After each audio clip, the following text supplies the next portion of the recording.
राधिका और रागनी दो सगी बहनें थी और वो बिहार के गांव जीरनपुर में रहती थी। उनके परिवार में उनका भाई प्रेम, उनकी मां सावित्री और उनके पिता प्रधान रहते थे। वो दोनों खेतों में काम करती थी क्योंकि उनका भाई छोटा था और वही अपने पिता और अपनी मां का खेतों के कामों में हाथ बटाती। राधिका बड़ी बहन थी जिसकी सूरत गंदुमी थी और रागनी छोटी बहन थी जो निहायत हसीन खूबसूरत थी। ये दोनों लड़कियां खेतों के काम के साथ साथ सिलाई, कढ़ाई और बावर्ची खाने के तमाम काम भी कर लिया करती थी। दोनों ही बहनों के हाथ में जायका था, मगर छोटी बहन रागनी का बनाए हुए क्रीम केक की क्या ही बात थी जो वो बहुत लजीज बनाती थी। यूं तो क्रीम केक बनाना कोई मुश्किल काम ना था, मगर रागनी के हाथों का बना हुआ क्रीम केक लाजवाब और बेमिसाल होता। ऐसा जायका तो पूरे गांव में किसी के हाथ में ना था। उसके सब घरवाले, उसकी सारी सहेलियां और गांव के दूसरे लोग रागनी के हाथ का बना हुआ क्रीम केक बहुत पसंद करते थे। एक दिन उसकी सहेली ने कहा, रागनी, तुम क्रीम केक बेचा करो, इसका कारोबार करो। यकीन करो, तुमने अगर क्रीम केक बनाने का कारोबार शुरू किया तो ये दिन दुगनी रात चुगनी तरक्की करेगा। तुम तो क्रीम केक बनाने में माहिर हो और पूरे गांव में मशहूर होगी। कैसा आइडिया है बताओ? तो रागनी बोली, नहीं नहीं, खेतों में काम इतना मुश्किल होता है, कहाँ वक्त है कि ये करूं। मैं तो ये काम नहीं कर सकती, इसमें खासी मेहनत है। रागनी ने कभी ध्यान न दिया कि उसका ये कारोबार उसको कितना फायदा पहुंचा सकता है। खैर, रात गई बात गई। एक रोज राधिका खेतों में काम कर रही थी कि एक जिम्मेदार का अमीर बेटा अपनी चमकती हुई कार से निकला और अपना चश्मा उतारते हुए बोला, क्या राधे श्याम जी का घर किसी को मालूम है? राधिका बोली, जी जी, वो हमारे गांव के बहुत बड़े सरदार हैं। वो यहीं पास वाली हवेली में रहते हैं। आए, मैं आपको ले चलूं। अब राधिका उसे लेकर हवेली जा रही थी कि अचानक वहां रागनी आ गई। वो बोली, राधिका, कहाँ चली? अभी तो सूरज ढलने में वक्त है। तो राधिका बोली, मैं सरदार साहब को, हवेली इन साहब को लेकर जा रही हूँ। ये हैं जनाब। अब राधिका अपनी बहन रागनी को बड़े साहब का नाम बताना चाह रही थी कि उसे याद आया कि नाम तो उस अमीरजादे से मैंने पूछा ही नहीं। राधिका थोड़ी शर्मीली थी।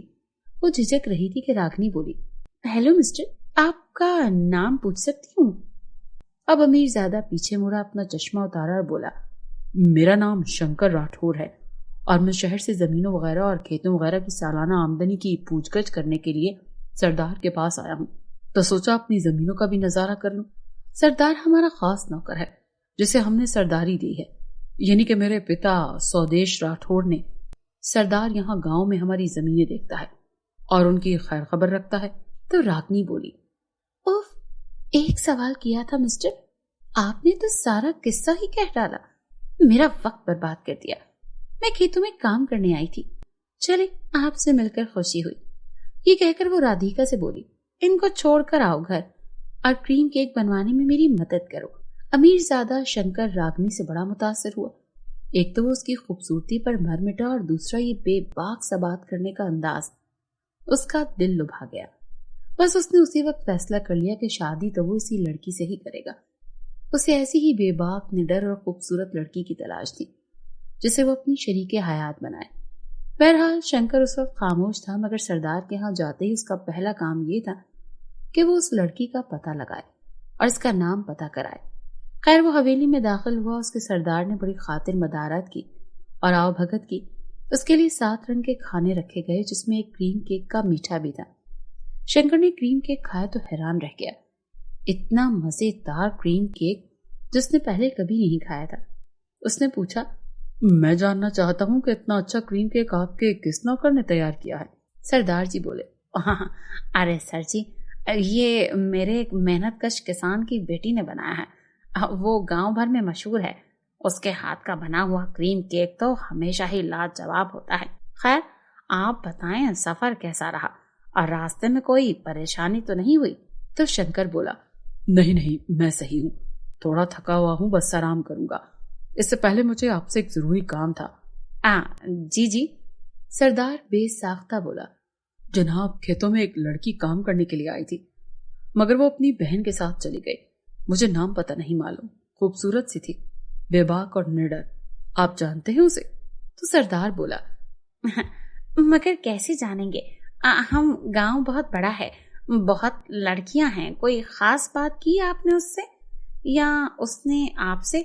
शायद उसे कुछ मालूम हो जाए। तो शंकर बोला, नहीं, कोई खास बात नहीं हुई। बस वो जाते जाते अपनी बहन से कह रही थी कि घर चलो, क्रीम केक बनाने में मेरी मदद करो। बस ये फरमा रही थी वो नाजुक परी। ये कहकर वो हंसा। अब सरदार बोला, बहुत ही आला। आली जनाब, आपने तो खुद उस लड़की तक हमको पहुंचा दिया। शंकर बोला, वो कैसे? सरदार बोला, वो ऐसे मुमकिन है कि अब मैंने आपको जो क्रीम केक अभी खिलाया है ना, अब वो उसी लड़की ने बनाया था जिसका आप जिक्र कर रहे हैं। शंकर बोला, क्या आप सच कह रहे हैं? सरदार साहब बोले, जी जी, 16 आने दुरुस्त। लड़की का नाम रागनी है। वो किसान की बेटी है और क्रीम केक बहुत ही लजीज बनाती है। कहें तो आपको उसके माता पिता से मिलवा दूं? शंकर राजी हो गया और जल्द ही वो रागिनी के माता पिता से मिला और रिश्ते की बात की। रागिनी के माता पिता खुश थे, मगर वो चाहते थे कि राधिका बड़ी है और इसकी शादी पहले हो। मगर शंकर की तो पसंद रागिनी थी। रागिनी के माता पिता बोले, बेटा, तुम्हारे माँ बाप आए और रिश्ता मांगे तो ही हम शादी करेंगे। हम गरीब जरूर हैं, मगर इसका हरगिज ये मतलब नहीं है कि इज्जतदार होने का मुजाहरा ना करें। हम इज्जतदार लोग हैं। मेरे माँ बाप आ जाएंगे। और अगले ही हफ्ते शंकर के माता पिता आ गए और कुछ ही दिन बाद शादी की तारीख तय हो गई। अब रागिनी ने राधिका से कहा, क्रीम केक तुम बनाकर पिताजी को खिलाना। मैं तो अब शहर जा रही हूँ, जाने कब आऊं।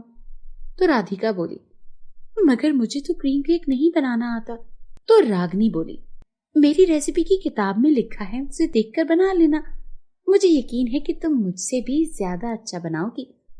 कुछ ही दिन के बाद रागिनी की शादी हो गई और अब राधिका रागिनी की शादी के बाद अकेली हो गई। कुछ दिन बाद राधिका की भी उसके माँ बाप ने शादी कर दी। मगर राधिका का पति अजय कोई अमीर आदमी ना था। वो शहर में एक फैक्ट्री में काम करता था और माहाना कुछ रकम राधिका को भेजता, जिससे उसका खर्च पूरा ना होता। मगर वो सब्र शुक्र से जिंदगी गुजार रही थी।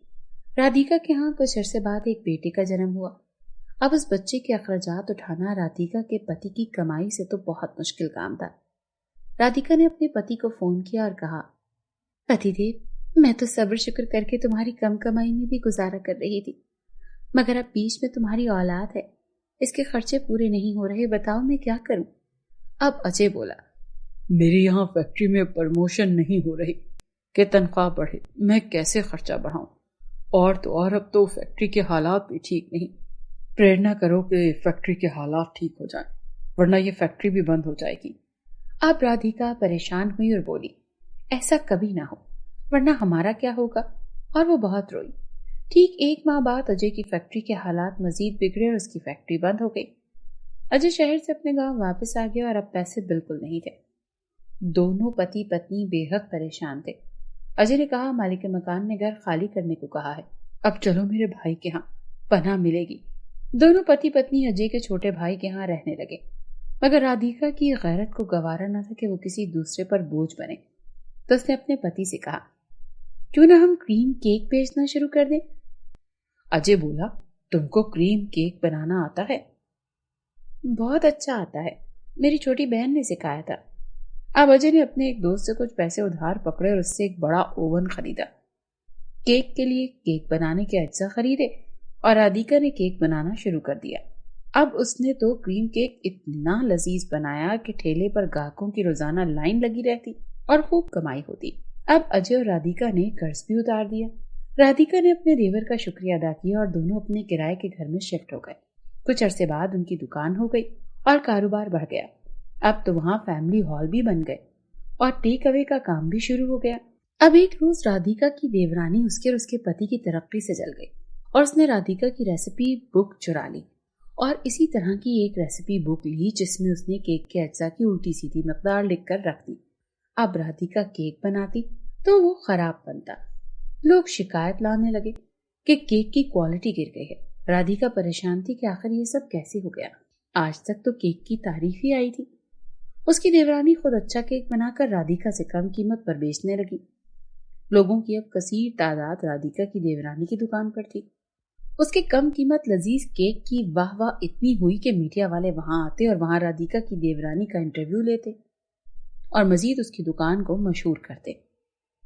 एक रोज राधिका अपनी देवरानी के घर गई जिस वक्त उसकी देवरानी केक इस रेसिपी को देखकर बना रही थी। उसकी देवरानी ने केक की रेसिपी छुपाई और राधिका समझ गई कि दाल में कुछ काला जरूर है। अगले रोज जब राधिका की देवरानी सामान लेने बाहर गई तो राधिका ने वहां से अपनी असली रेसिपी की किताब को बरामद कर लिया और वो सारा खेल समझ गई। अगले रोज राधिका की देवरानी मीडिया को इंटरव्यू देते हुए कह रही थी, जी जी, मैं केक मेहनत से बनाती हूँ और ये खालिस घी से तैयार होता है। इसकी कीमत भी सामने क्रीम केक की दुकान वाली राधिका से कम है। बस वो यहीं तक पहुंची थी कि राधिका बीच में आ गई और कहा, मेरा ज्यादा कीमत केक इस केक से बहुत बेहतरीन है जिसको किसी की रेसिपी चोरी करके बनाया जाए। मीडिया वाले बोले, क्या मतलब? तो राधिका ने कहा, मतलब यह है कि मेरी देवरानी ने मेरी बुक चुराई है। वो बुक मैं उसके घर से लेकर आई हूं। कोई सबूत इस बात का? मीडिया वालों ने सवाल खड़ा कर दिया। तो अजय बोला, जी है सबूत इस बात का।